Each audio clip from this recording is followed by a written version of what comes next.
So thank you for joining me to talk about single channel traps and why it's so important to diversify where you are showing up with your brand so that you have brand insurance to make sure that you survive anything that the marketplaces or retailers might throw at you.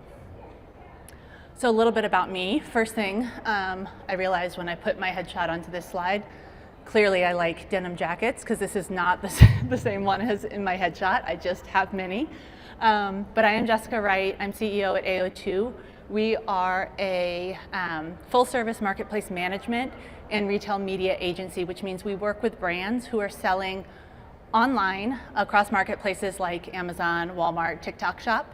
But we can also work with brands or services who are not selling either online or on marketplaces. We can work with brands who are off Amazon, off marketplaces, and still advertise and bring you brand awareness across the internet as well as on streaming.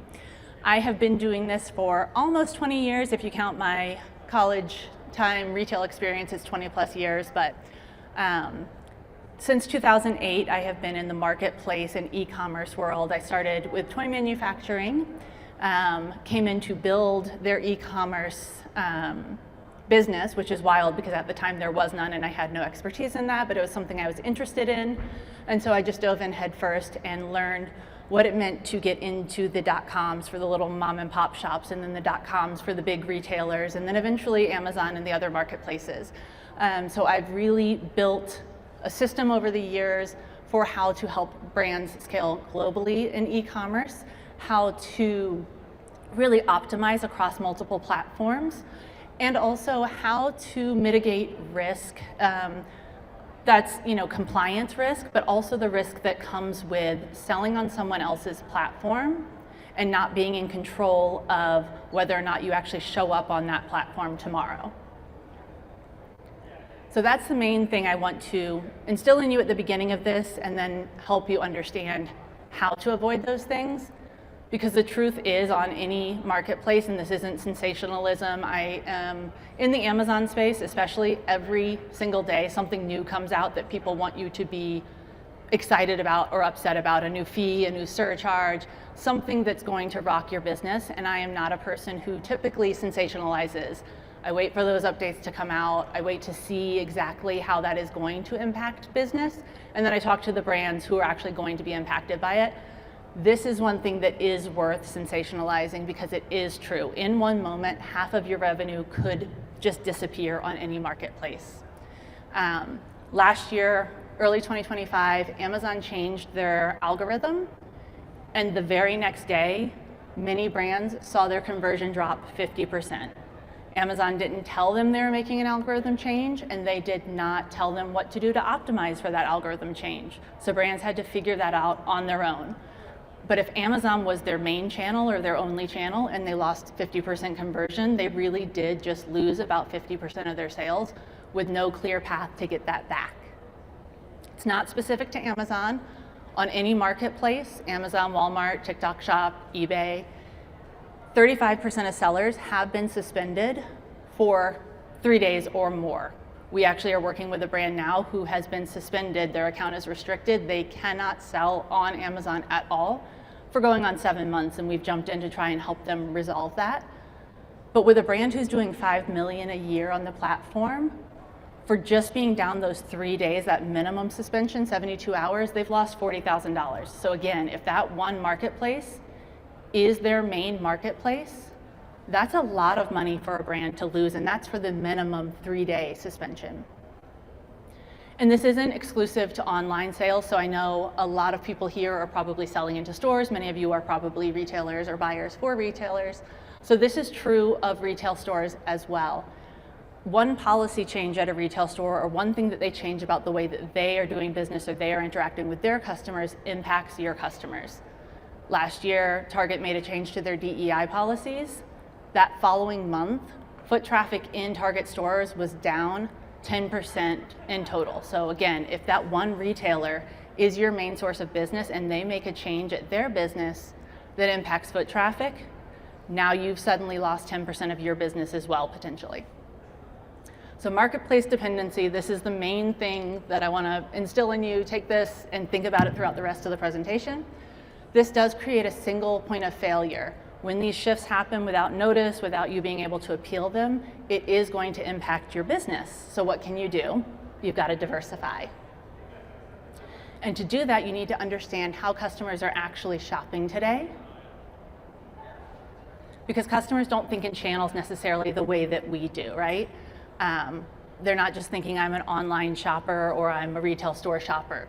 84% of consumers shop across both physical and digital spaces simultaneously. And I mean that in the more grand scope of I'm going to do some internet shopping at home and then I'm going to physically go into my Walmart later on tonight, but also more literally that someone is standing in a store with their phone looking at a product on the shelf and also looking at that product or competitor products on their phone. The other big change that's happened with channels and consumers is that 1 in 4 social users have bought directly through a social media platform within the last 3 months. And that percentage gets larger when you look at just Gen Z. So it's roughly 25% of consumers, social media user consumers, across the board. But when you're looking at Gen Z, it's almost 50% of Gen Z social media users have purchased through social commerce. And those numbers mean something. If you're like me and you're not on TikTok personally, you may deprioritize what the opportunity is. But looking at these numbers last year in the US only, so this isn't globally, this is just in the US, social commerce ended at about $87 billion, which was over a 20% increase from the previous year. In 2026, we're already surpassing $100 billion. And TikTok Shop alone, again, just for the US, because TikTok Shop has a much larger global presence, just in the US, $23.4 billion. So almost a quarter of the total social commerce revenue right now is moving through TikTok Shop. That TikTok Shop number is bigger than Target, bigger than Costco, bigger than Best Buy, any of their individual e-commerce numbers. So social commerce is a channel that is growing, that is important, and that a lot of brands aren't thinking about expanding into, which of course is 2 opportunities. One of those opportunities to protect yourself by being in more places, but also an opportunity to go after new and different shoppers that maybe your competitors aren't reaching yet. This has always been true, but things have shifted more over the past couple of years, that discovery and purchase rarely happen in the same place. So these kind of go in order top to bottom. Where brands are finding you these days, TikTok, Instagram Reels, they're finding you through creator and influencer content on some of those same channels as well as other places. Google search, AI search, and then on the retail sales floor. It's happening, but it's not as discoverable on the retail sales floor as it used to be. But where they're actually buying the most are places like Amazon, which is a super high intent purchase channel, your own brand D2C site, other retail in-store, and then TikTok Shop and marketplaces. So it's kind of flipped, where the most people are discovering new brands or new products, and where they're actually purchasing them aren't solidly in line, which presents a lot of opportunity. Each channel, from that previous slide, each channel does have a very specific and strategic purpose. Social media channels for social commerce, this is all about awareness. So this is how you reach new audiences through engaging content. Your retail channel is going to be your discovery channel as well. People are physically walking around, and when they can, especially with products that have a lot of nuances, a lot of the things that are here in the travel world, where people want to pick it up, they want to feel how light it actually is, they want to see how many pockets are actually in it. That's where retail is still a very big discovery channel. Amazon remains the #1 conversion channel though, capturing high intent shoppers when they're ready to purchase. Amazon is still that space by and large. D2C sites are where you're going to earn that customer loyalty, where you're going to get the most repeat purchases. And then of course travel retail, when people are on the go and they're impulse buying because they're just bored and they're stuck at an airport or they need something right now.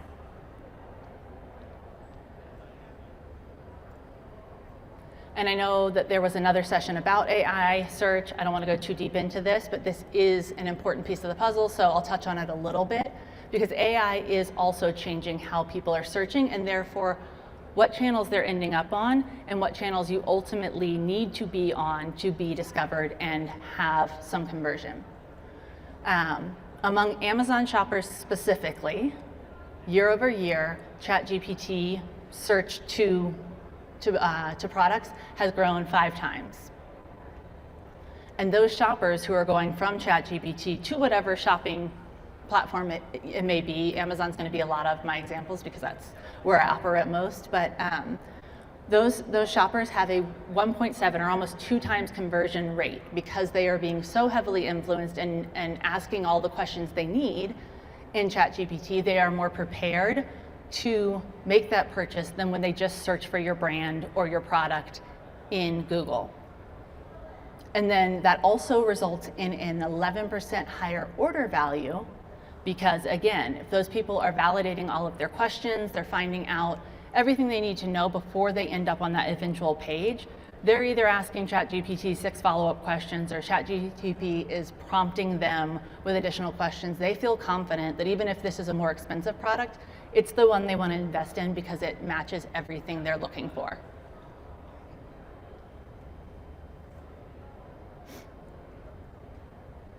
So I'm using Amazon as my example here, but you can truly, in most of these examples, or most of the slides I go through, you can replace Amazon with your other marketplace, your other retailer. All of these things apply. Everyone is doing the same things and has the same issues presenting, but Amazon is my example because that's where I have all of my data.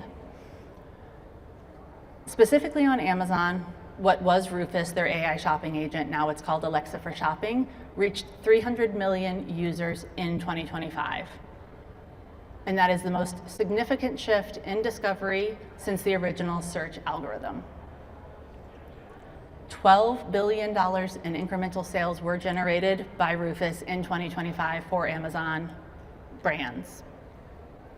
And Rufus has a 60% higher conversion rate versus non-Rufus searches. And that's really interesting because that conversion rate bump is even higher than just going from ChatGPT. So Walmart has their own AI agent now. I think it's called Sparky. All of the marketplaces are going to have their version of that, and it's going to have higher conversion than off traffic going to that marketplace because it understands their shopper, because it has all of the data. Now that they've rebranded Rufus as Alexa for Shopping, you get a much better picture of exactly what's going in to what that chat agent knows about you. If you are an Amazon user at all, you know Alexa is going to have the books you've read, the movies you've watched, the parts that you've ordered for your cars, kids stuff that you've ordered, so it knows everything about you. And so when it's asking questions related to your search to get you to the more dialed in product, it is going to recommend the products that are actually most appropriate for you, the things you are most likely to purchase, and that leads to a 60% higher conversion rate. As a consumer, that's great. As a brand, that is also great. If you can optimize your listings for that search, you're going to have higher conversion. And again, saying Amazon, this applies to any marketplace that has this stuff built in. They're no longer just reading your listings. So if a customer happens to search for warm boots in the past, Amazon would look for the word warm in a keyword somewhere in your listing. And if you don't have that in there, it's not going to convert. Now, with Alexa for Shopping / Rufus, it's going to read your reviews. If customers have reviewed it as being warm, it's going to see that and convert. If they say it's good for snow, it's going to see that and they're going to convert. If it says it's fur-lined, anywhere in the listing, anywhere in the reviews, anywhere in your back-end attributes. And this is how AI search is changing across the internet, across social commerce, e-commerce, all of the platforms. Another little stat there, just how impactful this is. If that billion-dollar number didn't resonate with you, Rufus reached 38% of all Amazon shoppers during Black Friday last year. Again, why that's important as a brand. If you're not optimizing for those things, if you're not on the channels where you have those opportunities to get in front of shoppers with that information, somebody else is. and they're going to be seeing a product that maybe is similar to yours and choosing that instead because yours isn't there for it to choose from. But depending on that one marketplace, Amazon in this case, or whatever you want to replace that in your scenario, does have hidden prices.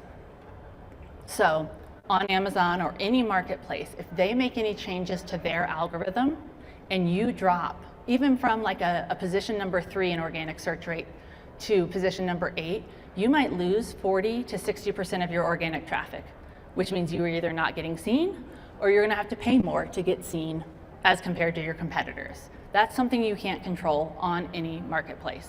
So if you're on one marketplace only, that algorithm change happens, you lose 50% of your visibility, you don't have another marketplace to rely on to pick up those sales. You don't have another retailer, whatever your situation may be. Fees are also huge, and again on this I really want to press on, I know that this is not exclusive to Amazon. If you're with any big box retailer, any other platforms, fees are different by retailer, they're all huge. If you don't think they are, you probably want to revisit your P&L because there's a lot of hidden fees when it comes to these marketplaces in particular, but I know, brick and mortar retailers as well.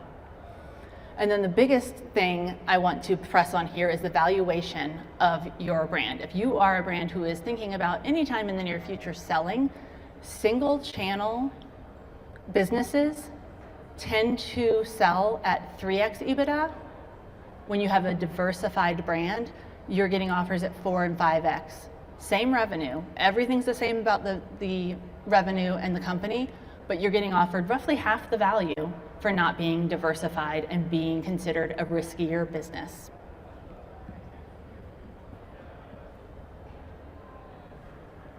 So just some more things to press in on why diversification is a growth strategy. Multi-channel sellers outperform single channel sellers significantly, about 17.5 times, which is massive in GMV. And you have a much lower threshold for risk. If you have a single channel that exceeds 40% of sales, which a lot of Amazon brands do, then you start to get into really risky territory where you could lose 50% of your income overnight with one change. And then something that's interesting and I think really resonates with this group is that wholesale is actually growing 8 times faster than branded websites for travel goods specifically. We've seen a huge D2C boom in the last 5 years, and so you would expect it to be a little bit more stable or even like going the other direction.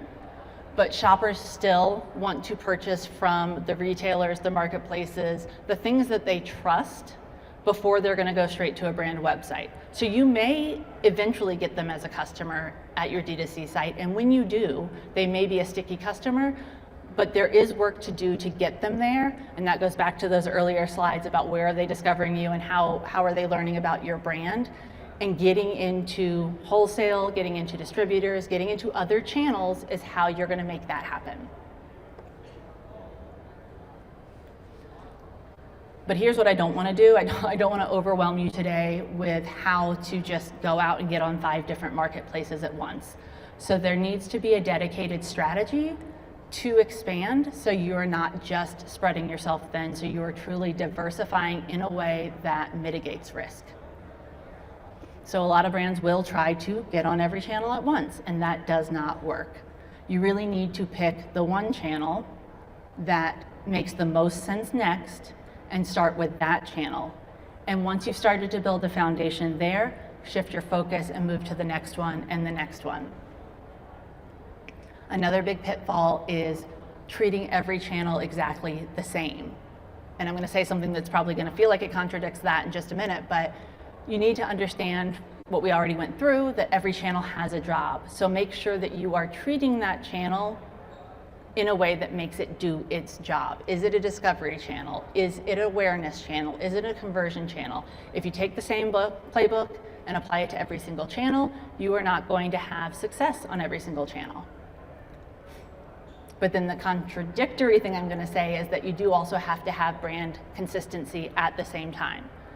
So while you can't use the same playbook on every channel, Your brand needs to look the same and tell the same story and connect with consumers the same on every channel.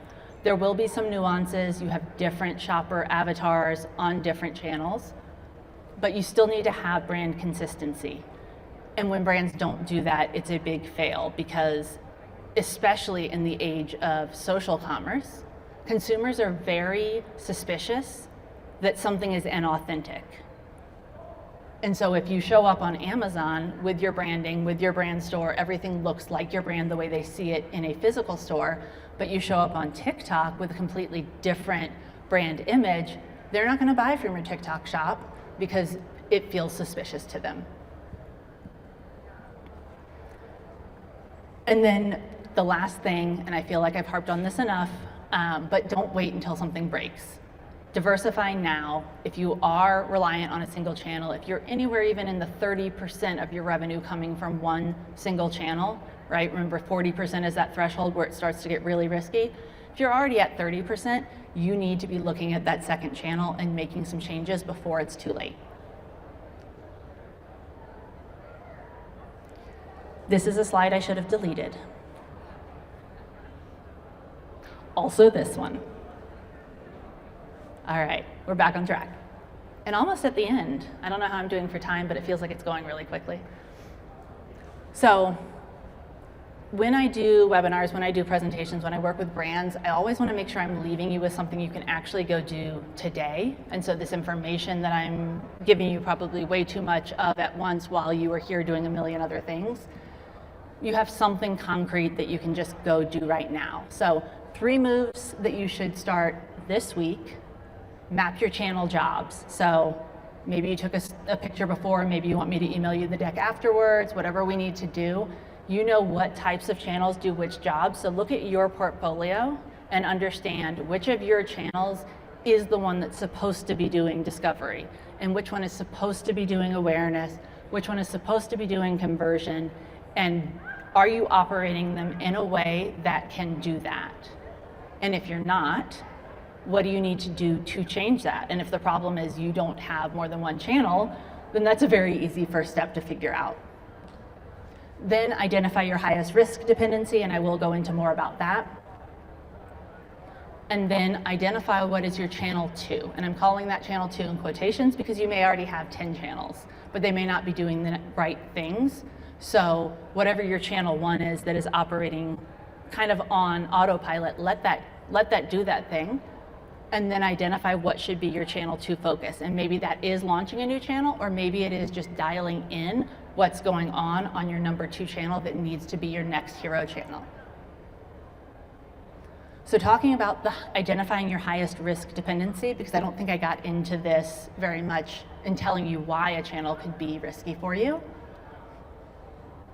Understanding if Amazon, Walmart, insert whichever marketplace here, change their algorithm tomorrow, how much % of your revenue would disappear? If any of those, again, if they're at 40% or higher, you really need to make a change. If they're already at 30%, start looking at what you can do. And then also look at it from the flip side. What are you doing for paid media? How are you buying traffic? And making sure you're not also overly reliant on one of those channels for all of your new customers. Because if something changed with that, Meta changed, what was that, 2 years ago? And we had to change everything about how we were delivering ads on Meta, what we were even allowed to do, where in the world our people could be working to be able to even serve your Meta ads. So one big change on that side of the business can also make a difference. And then on choosing your number 2, make this a 90-day focus. You've identified your hero channel, that's your number 1, that one's running well. Look for your second channel. Identify where up to 20% of your more profitable customers are coming from. What's that overlap, and what should you be trying to elevate? Check capacity for creative and other things that are going to need to be produced, because that is important. We talked about making sure that your brand presence is consistent across channels, but different creatives do perform differently on different channels. On Amazon, we'll serve a single ad that has one image that the person's not going to see 50 times in one day, so it's okay for us to have one ad running with one image or one video. But on a social channel like Meta or TikTok, you really want to diversify that content. So for whatever channel you're going after next, do you have the capacity to do what you need to do to create the content and create what you need for that channel that is actually going to do the job? Do you need to hire for that? Do you need to get a partner to do that? But make sure you have what you have in place, what you need in place to make those things happen. And then to hold yourself to it, set that KPI goal about what it's going to look like at the end of 90 days when you have success. Should be focused on that new to brand growth to make sure that that channel is doing whatever it needs to do to generate business that's going to fill your funnel. If you do this on a 90-day cadence, you introduce your second channel, you get it up and running properly, then at the next quarter, you can start looking at what will be channel 3. What's the new channel 3, or which existing channel are you going to work on to get it to be performing the way that it needs to be to do the job that it needs to do. And that is it. That's all I have for you today. Thank you. Any questions? I do also have my CRO, Brad Davis, in the hat here, who may be able to answer some more nuanced questions that I don't have the answers to if you do have any. And I don't know that we have a mic out there, so Brad might also have to be a runner if that's a need. Or no questions. You're all really tired. It's fair. It's a long day. I do have my contact information here, email, LinkedIn, if you'd like to connect, if you have follow-up questions, if you need any of the slides from this deck, please do reach out. Would love to talk to you more, whether you're brand, retailer, other service provider. I'm sure there are things that we can talk about together. All right, thank you guys.